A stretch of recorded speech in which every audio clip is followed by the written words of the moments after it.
आगे श्लोकों में लिखा है, सुखदेव जी ऐसे लग रहे हैं मानो भगवान श्री कृष्ण ही हो, लेकिन जिन्होंने मोर मुकुट धारण नहीं किया हो और पीतांबर धारण नहीं किया हो, जो दिगंबर रूप में विचर रहे हैं, ऐसे भगवान कृष्ण ही सुखदेव गोस्वामी के रूप में हैं। इस प्रकार से सुखदेव गोस्वामी के सुंदर चरित्र का, उनके जन्म की कथा का वर्णन हुआ है। आगे वर्णन आया कि एक बार बद्रिकाश्रम में, व्यासदेव का आश्रम है बद्रिकाश्रम, और बद्रिकाश्रम में व्यासदेव विचार कर रहे थे, चिंतन कर रहे थे कि मैंने इतने सारे वेद लिखे, शास्त्र लिखे, संकलन किया, लेकिन मुझे स्वयं ही अपने हृदय में संतुष्टि नहीं है। जब व्यासदेव इस प्रकार से विचार करते हैं, इतना सारा वैदिक साहित्य मैंने लिखा, लेकिन मैं स्वयं ही संतुष्ट नहीं हूँ, तो इसको पढ़ने वाला कैसे संतुष्ट हो सकता है। तब व्यासदेव जब बड़ा गूढ़ चिंतन करते हैं, चिंता में होते हैं, तब उनके गुरु नारद जी वहां प्रकट हो जाते हैं। शास्त्रों में वर्णन है, जब कभी हमारे जीवन में कोई ऐसी परिस्थिति आती है कि हमें समझ नहीं आता अब क्या किया जाए, हम बड़े द्वंद्व में फंस जाते हैं, तब भगवान कृपा करके गुरुदेव को भेजते हैं। हम गुरु को ढूंढने नहीं जाते, हम गुरुदेव के पास नहीं जाते, लेकिन भगवान की प्रेरणा से श्रील गुरुदेव महाराज हमारे पास आते हैं। भगवान की कृपा रूप में, करुणा रूप में भगवान अवतार लेकर वे गुरु के रूप में हमारे पास आते हैं और फिर हमारा मार्गदर्शन करते हैं। इसलिए हम सभी को गुरु का आश्रय लेना चाहिए, उनकी शरण में जाकर भागवत को सुनना पढ़ना चाहिए, और बड़े विनीत भाव से। गीता में भगवान कहते हैं, तद्विद्धि प्रणिपातेन परिप्रश्नेन सेवया उपदेश्यन्ति ते ज्ञानम ज्ञानिनः तत्वदर्शिनः। जब हम गुरु के पास जाएं तो कैसे उनसे प्रश्न करें, तो ऐसे प्रश्न नहीं कि हमें पहले से कुछ पता हो और तो भी हम पूछें कि पता तो करें इनको कितना ज्ञान है। इस भाव से यदि प्रश्न करेंगे तो कल्याण नहीं होगा। यदि वास्तव में कोई जिज्ञासा है तब गुरु के पास जाकर पूछना चाहिए बड़े विनीत भाव से, और तब उसका उत्तर हमें प्राप्त होता है। बोलिए वृंदावन बिहारी लाल की जय। श्रीमद् भागवत के प्रथम स्कंध में 19 अध्याय है। सर्वप्रथम तो सृष्टि क्रम का वर्णन है, और तब वर्णन आता है कि भगवान इस जगत में अपने भक्तों के लिए कई अवतार लेते हैं। तब तीसरे अध्याय में भगवान के अलग अलग अवतारों का, जितने भी अवतार हैं, संक्षेप में उन सभी का वर्णन है, सभी का स्मरण है। और अंत में बड़ा सुंदर एक श्लोक है जिसमें कहा गया है, यदि कोई व्यक्ति सुबह और शाम प्रतिदिन भगवान के इन सभी 24 अवतारों का स्मरण करता है अथवा इनका नाम लेता है, इनके नाम का कीर्तन करता है, उस व्यक्ति के जीवन में कभी कोई दुख नहीं आता। तो सुबह और शाम अर्थात दोनों संध्याओं में जो व्यक्ति प्रतिदिन भगवान के 24 अवतारों का स्मरण करता है, वह व्यक्ति हमेशा आनंद में रहता है, उसका सर्वत्र कल्याण होता है।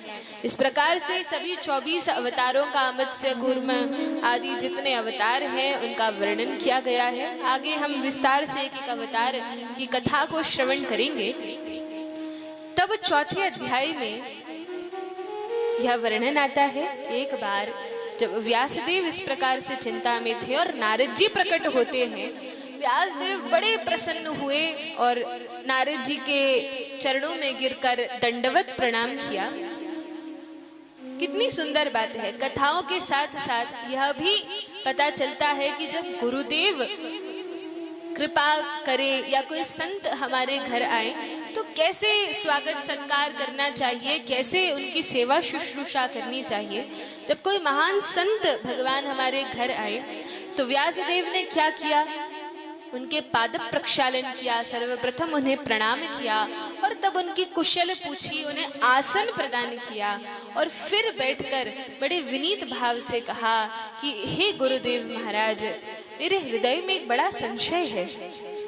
नारद जी ने कथा नारद जी कहते हैं, कहो व्यास जी, आपके हृदय में क्या संशय है, क्या संदेह है? आपने तो इतने सारे पुराण लिखे, वेदों का संकलन किया, आपको किस बात का दुख है? तब व्यासदेव कहते हैं कि नारद जी, आप तो गुरुदेव हैं और आप सब कुछ जानते हैं, मेरे हृदय की बात को भी जानते हैं। आपको तो पता ही है कि मैं किस बात से दुखी हूँ।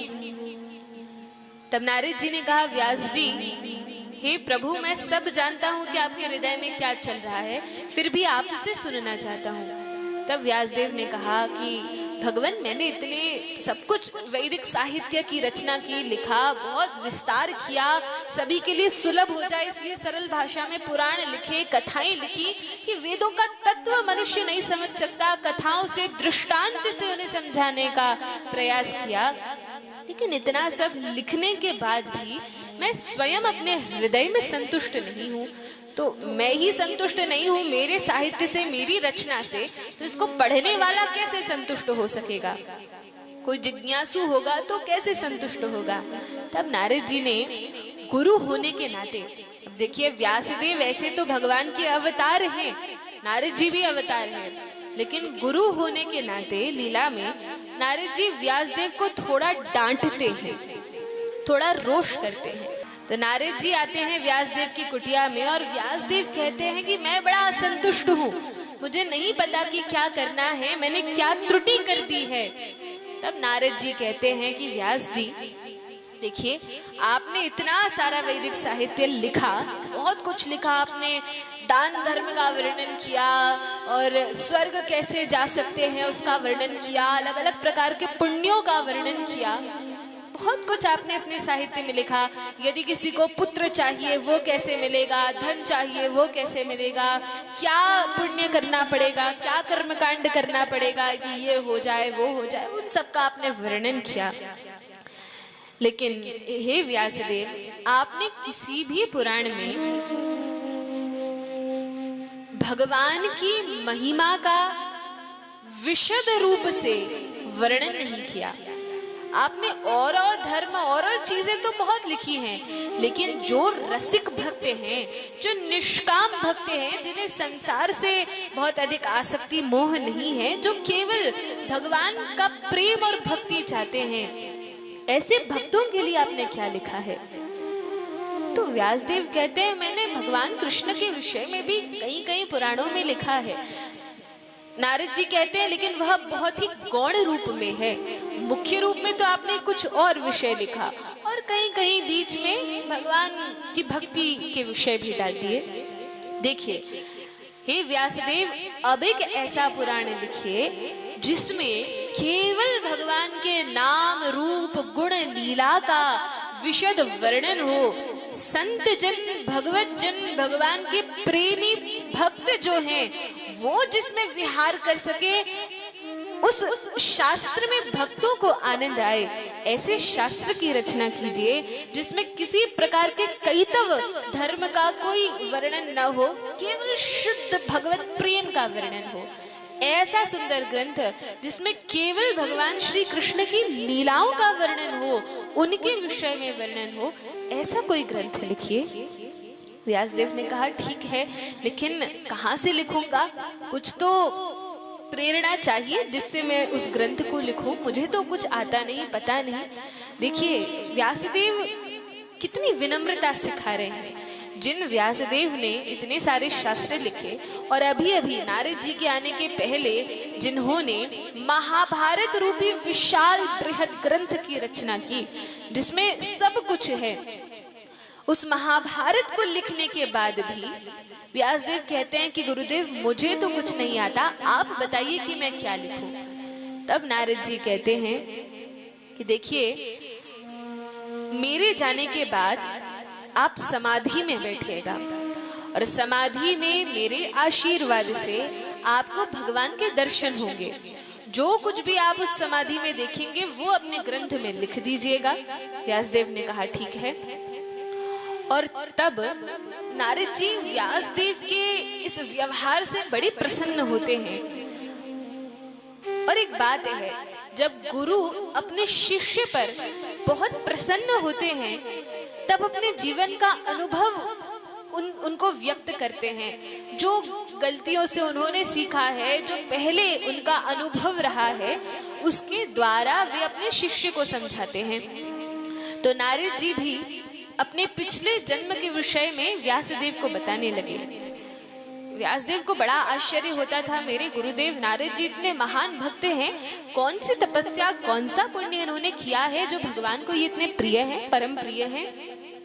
तब नारद जी बताते हैं कि व्यासदेव देखिए, संत जन कहते हैं, शास्त्रों में, संहिताओं में वर्णन है, आत्मचरित्र को कहना निषिद्ध है। आत्मचरित्र था खुद के विषय में बताना, मैंने ऐसा किया था, ऐसा हुआ था, अपनी कहानी बताना, ये निषिद्ध है। यदि प्रशंसात्मक बताया जाए तो ये निषिद्ध है। दूसरों की प्रशंसा करनी चाहिए, महान पुरुषों के विषय में बताना चाहिए, खुद के बारे में बताना ये अच्छा नहीं है। लेकिन नारद जी भी तो अपनी कथा सुना रहे हैं, तो कहा कि नारद जी जो अपनी कथा सुना रहे हैं यह प्रशंसात्मक भाव से नहीं है, लेकिन वह तो इसलिए बता रहे हैं कि व्यासदेव को सीख दे सकें, शिक्षा दे सकें कि मैंने जो गलती की है वह गलती तुम मत करना, इस उद्देश्य से बता रहे हैं। मानस जी में भी तो, रामचरित मानस में भी तो तुलसीदास जी लिखते हैं, वाल्मीकि नारद घटित योगी, निज निज मुखनी कही निज होनी। वाल्मीकि जी ने, नारद जी ने, अगस्त्य ऋषि ने, सबने अपनी अपनी कथा कि हम पहले कैसे थे और फिर हमने क्या किया, क्या कृपा हुई और अब हम भक्त बन गए, तो अपने विषय में इन महापुरुषों ने बताया है। तो नारद जी बताते हैं कि व्यास जी पिछले के पिछले जन्म में, अभी तो नारद जी के रूप में हैं, लेकिन पिछले के पिछले जन्म में मैं उपवरण नाम का एक गंधर्व था। गंधर्व समझते हैं कौन होते हैं? तो जैसे अलग अलग प्रजातियां हैं, मनुष्य होते हैं, देवता होते हैं, इसी प्रकार से गंधर्व होते हैं। स्वर्ग में इंद्र को प्रसन्न करने के लिए जो गायक होते हैं, जो बहुत सुंदर गाते हैं, भगवान की महिमा का भी वर्णन करते हैं, इंद्र को रिझाने के लिए सुंदर संगीत गाते हैं, वे गंधर्व कहलाते हैं। तो नारद जी पिछले के पिछले जन्म में उपवरण नाम के गंधर्व थे और बताते हैं कि मैं इतना सुंदर गाया करता था कि ब्रह्मलोक तक मेरी प्रसिद्धि हुई। इतना सुंदर गाता था, ब्रह्मलोक तक सबको पता चला कि अरे एक गंधर्व है, बड़ा सुंदर गाता है। अब ब्रह्मलोक या स्वर्ग से बहुत ऊपर है। हमारा ये जो भौतिक ब्रह्मांड है इसमें 14 लोक हैं, आगे और विस्तार से वर्णन करेंगे। और भी यदि कोई इसको जानने में रुचि रखते हो तो एक गोलोक चार्ट है जिसमें पूरा दिखाया गया है कि एक ब्रह्मांड में ये 14 भुवन होते हैं, जिनमें नीचे के जो 7 लोक हैं उनको अधोलोक कहा जाता है, बीच के जो लोक हैं उन्हें मध्यलोक कहा जाता है और ऊपर के जो लोक हैं उन्हें उच्च लोक कहा जाता है। इस कारण कभी कभी 14 भुवन को 3 लोक भी कहते हैं ना, त्रिलोक में, तीनों लोकों में, तो ये 3 लोक यही 14 भुवन है। तो सबसे नीचे तो आताल, पाताल, सुतल, वितल, तलातल, पाताल, ये सारे लोक हैं। बीच में हमारी पृथ्वी है जहाँ हम रहते हैं, यह पृथ्वी लोक है। इसके ऊपर भूरलोक, भुवरलोक और फिर स्वर्गलोक है। स्वर्गलोक के ऊपर भी ऋषि मुनियों का लोक है, तपोलोक है, जनलोक है, महरलोक है और सबसे ऊपर जो 14वां लोक है वह ब्रह्मलोक है, जहाँ पर ब्रह्मा जी निवास करते हैं। हमारी भाषा में समझे तो जहाँ ब्रह्मा जी का ऑफिस है वो ब्रह्मलोक है, जहाँ पर वो अपने सभी और जो बड़े बड़े ऋषि हैं जो सृष्टि के कार्य में उनकी सहायता करते हैं उनके साथ निवास करते हैं। तो वहाँ ब्रह्मा जी रहते हैं, इस कारण उसका नाम क्या है? ब्रह्मलोक। अब ये नारद जी कहाँ पर थे? जो गंधर्व हैं, जो बहुत अच्छा गाते थे, ये कहाँ पर थे? स्वर्ग में। तो स्वर्ग से 7 लोक ऊपर, अर्थात बहुत ऊपर, इतने सारे लोकों में इन उपवरण गंधर्व की प्रसिद्धि हुई कि ये बहुत सुंदर गाते हैं। एक दिन ब्रह्मलोक में इनको बुलाया गया कि आप आइए और भगवान की कथा का वर्णन कीजिए, बहुत सुंदर गाइए और सुनाइए। नारद जी गए, ये उपवरण गंधर्व गए और खूब बढ़िया ढंग से भगवान की कथा गाने लगे, सुनाने लगे। इतना सुंदर गाया, वहां की जो अप्सराएं हैं वे बड़ी आकृष्ट हो गई। स्वर्ग की अप्सराएं तो बहुत सुंदर हैं, उनसे करोड़ों गुना सुंदर ब्रह्मलोक की अप्सराएं हैं। और केवल सुंदर नहीं है, उन्हें सारा ब्रह्म ज्ञान है, शास्त्र ज्ञान है, बहुत ज्ञानी है, संत के समान ही है। तो वे ब्रह्मलोक की अप्सराएं हैं, उन्हें भी बड़ा आनंद आया।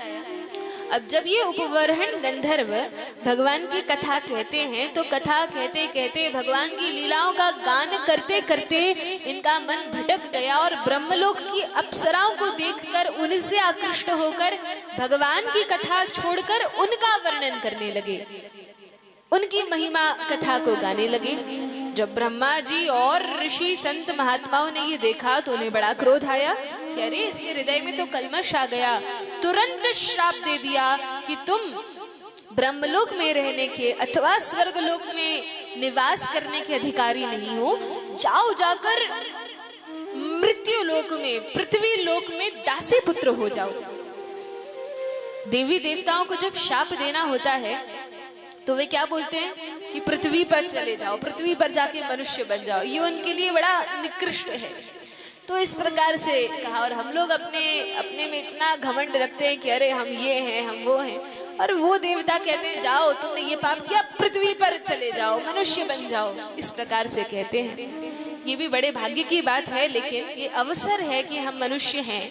और भी ऐसा भी वर्णन आता है कि वे देवी देवता प्रार्थना करते हैं, अहो अमीशाम किम कार्य शोभनम प्रसन्न येषा स्विदतत् स्वयं हरि, कि हम पृथ्वी पर जाएं, मनुष्य बने, भगवान का भजन करें, भारतवर्ष में जाएं।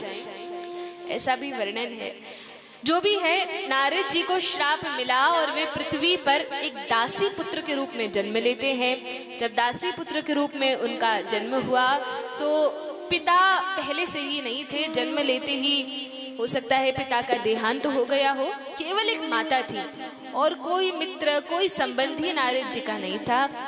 इनकी माता एक दासी थी जो ब्राह्मण के घर में सेवा किया करती थी। एक बार चतुर्मास का समय आया और उन ब्राह्मण के घर कई और संत जन, भक्ति वेदांत ये सभी संत जन आते हैं और वे वही ठहरते हैं। पहले के समय में जब चतुर्मास होता था तो संत जन एक जगह से दूसरी जगह नहीं जाते थे, जहां होते थे वहीं ठहर जाते थे, वहीं रुककर इन वर्षा काल के 4 महीनों में भजन करते थे। और जब चतुर्मास समाप्त होता था तब आगे बढ़ते थे। तो चतुर्मास में संत जन इनके घर रुके। नारद जी छोटे बालक थे। कितने छोटे थे? तो कहा 4-5 वर्ष के नारद जी बालक थे और माता के साथ थोड़ा बहुत सेवा करवाया करते थे। अब संत जन एकत्रित हुए थे तो संत लोग क्या करेंगे? वे तो कथा कीर्तन करते थे। तो नारद जी सबसे पीछे जाकर कोने में बैठ जाते, सभी ब्राह्मणों के पीछे, और चुपचाप बैठकर कथा सुनते। नारद जी ने कहा, मैं बहुत छोटा बालक था लेकिन मेरी खेलने कूदने में रुचि नहीं थी, मुझे कथा सुनने में बड़ा आनंद आता था। मैं वही संतों की सभा में पीछे बैठकर कथा सुना करता था और संत जो खाते थे उनकी जो जूठन बच जाती थी उसको मैं खाया करता था। अब देखिए, एक बात है, भगवत गीता में भगवान कहते हैं 17वें अध्याय में 10वें श्लोक में, याद यामम गतरसम पूति पर्युषितम चयत उच्छिष्टम चामेध्यम भोजनम तामस प्रियम, कि पुराना बना हुआ कल का भोजन हो, बासा भोजन हो, या सड़ा हुआ भोजन हो, या फिर उच्छिष्ट भोजन हो। उच्छिष्ट अर्थात किसी का जूठा हो, ऐसा भोजन कभी नहीं खाना चाहिए। क्यों? क्योंकि वह तामसी होता है। यातयामम गतरसम पूति पर्युषितम चयत उच्छिष्टम अपि चामेध्यम भोजनम तामस प्रियम। जो तामसी लोग होते हैं उन्हें ऐसा भोजन प्रिय होता है। सड़ा हुआ, बासा, 2-3 दिन से फ्रिज में रखा है, ऐसा भोजन जो करते हैं वे तामसी लोग होते हैं। और किसी ने खा लिया, जूठा खा रहे हैं, वो वैसा खाना भी तामसी होता है। इसलिए किसी का भी जूठा हो, माताएं कहती हैं अरे बच्चों का तो खा सकते हैं, अरे पति का तो खा सकते हैं, अरे इसका तो खा सकते हैं। नहीं, किसी का नहीं खा सकते। चाहे सगा भाई हो, बहन हो, माता हो, पिता हो, किसी का भी जूठा भोजन नहीं खाना चाहिए। ऐसा भगवत गीता की आज्ञा है। लेकिन भागवत में हम सुनते हैं कि नारद जी ने क्या किया। नारद जी 4-5 वर्ष के बालक थे और संतों की जो जूठन बचती थी उसको नारद जी ग्रहण करते थे। तो फिर संत लोग क्यों अपनी जूठन देते थे और नारद जी क्यों खाते थे, उन्हें क्यों नहीं मना किया। बड़ी सुंदर बात है। उच्छिष्ट लेपनम पुंसाम, भागवत में वर्णन है। वैसे तो किसी का जूठा नहीं खाना चाहिए, लेकिन कोई महान भगवत भक्त हो, कोई बड़ा महान श्रेष्ठ पुरुष हो, भगवान का प्रेमी भक्त हो, उसका यदि जूठन हमें मिल जाए भाग्य से, सौभाग्य से, और वो जूठन यदि हम खाएं, उसको खाने से उनके हृदय में भगवान के प्रति जैसा प्रेम और भक्ति है वो हमारे हृदय में भी आ जाती है।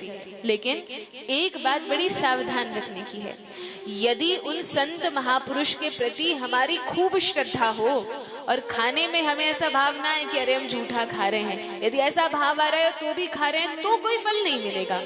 यदि खूब श्रद्धा है, खूब भाव है, प्रेम है, और तब बड़े भाव से उनकी जूठन लेकर हम खाएं, तब उनके हृदय में जैसा प्रेम और भक्ति है वो हमारे हृदय में भी आ जाता है और हमारा कल्याण हो जाता है केवल उच्छिष्ट लेपन से, उच्छिष्ट खाने मात्र से।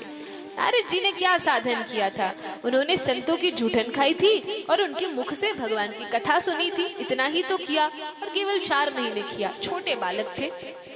जब 4 महीने हो गए तो ये संत जन तो सब चले गए, क्योंकि संत एक स्थान पर कभी टिकते नहीं, हमेशा चलते रहते हैं। संत जन चले गए, लेकिन नारद जी का मन उन्हीं संतों में लग गया था। नारद जी अपनी मैया से कहते हैं, माता मुझे भी इन संतों के साथ जाना है।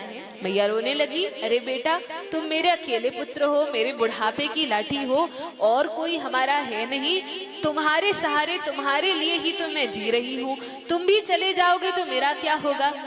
तो मैया ने जाने नहीं दिया। नारद जी कुछ नहीं कहते, चुपचाप माता के पास रुक जाते हैं, सेवा करते हैं। जिन ब्राह्मण के घर में दास के रूप में थे उनकी सेवा करते हैं।